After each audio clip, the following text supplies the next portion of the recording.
Now, malnutrition and undernutrition are prevalent in many parts of Ghana. In the northern part of the country, it is even more precarious because of the high rate of poverty. Research by the UN Food and Agriculture Organization, FAO, has shown that undernutrition and food insecurity persist due to instability in food production, insufficient purchasing power, and problems of physical access. A lecturer at the University of Development Studies, Dr. Clement Kubuga, has been testing this research in some communities in the Kasena-Nankana West District of the Upper East Region. Correspondent Albert Sore has more.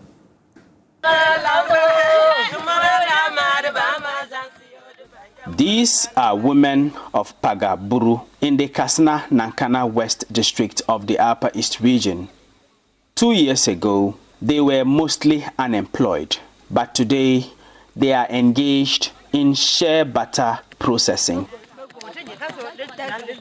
As part of a community service research conducted by Dr. Clement Kubuga, a lecturer at the Nutritional Sciences Department of the University for Development Studies, the women got some capital with which they started a revolving loan scheme which is helping them in their trade.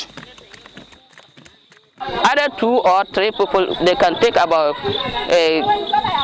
2 million, they will go and buy. Others will take 3 million, others can take 5 million and go and buy the nut and come and do it. Every 1 million have an interest. After they finish everything, then they will bring the interest.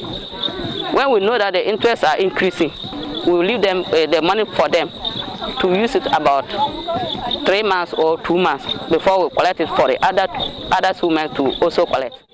Dr. Clement Kubuga is researching to establish how the economic empowerment of women in some communities, security situation in the communities. We are trying to use applied research in transforming lives. In this part of the country, undernutrition or malnutrition is really high.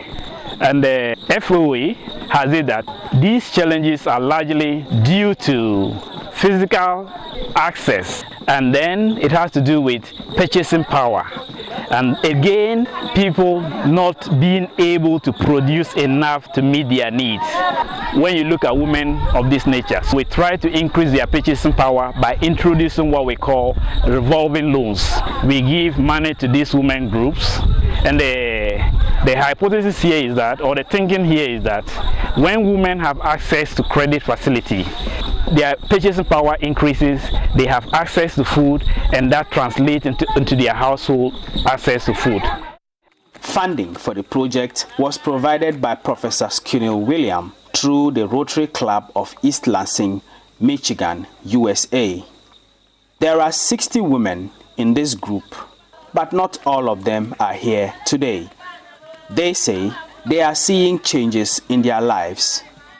That it is good for it because we can see that the poverty is not decreasing for us. It's decreasing small for us.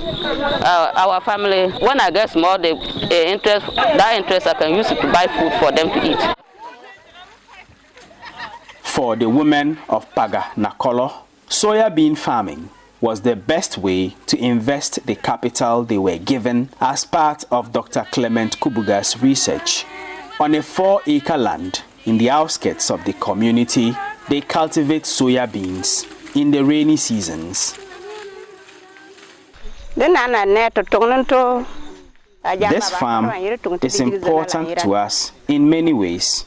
It is helping us to make some income and also provide food for our families. And this is really good for us. If the fund could be increased, I am sure many women will join us and life will be better in our community. At the Pagasaka community, the women have a community microcredit scheme running, but they also have a soya bean farm and a small poultry farm. Mary Baniwe is the leader here. When we sell the soya beans, we take that money and give loans again. If your child is going to school and you don't have money, you come and collect. If you're going to farm and you don't have money, you will come and collect that money and go and buy fertilizer and start the farming. Then you will bring the money back. The chicken too, it gives us a fertilizer. That the fertilizer that we use to farm this rice and it's nice like this. We sell some and then we use some to prepare our food and then the eggs. This increases their purchasing power and therefore improves the food security situation in their community. Preliminary results indicate that having access to credit and being managed by community members can improve household food security, and again it can improve micronutrient intake. Undernutrition and food insecurity in communities are largely due to poverty. However, with well-planned economic interventions at the community level, significant improvements can be made towards having more food-secure households and communities. Albert Sorry, Joy News, Paga.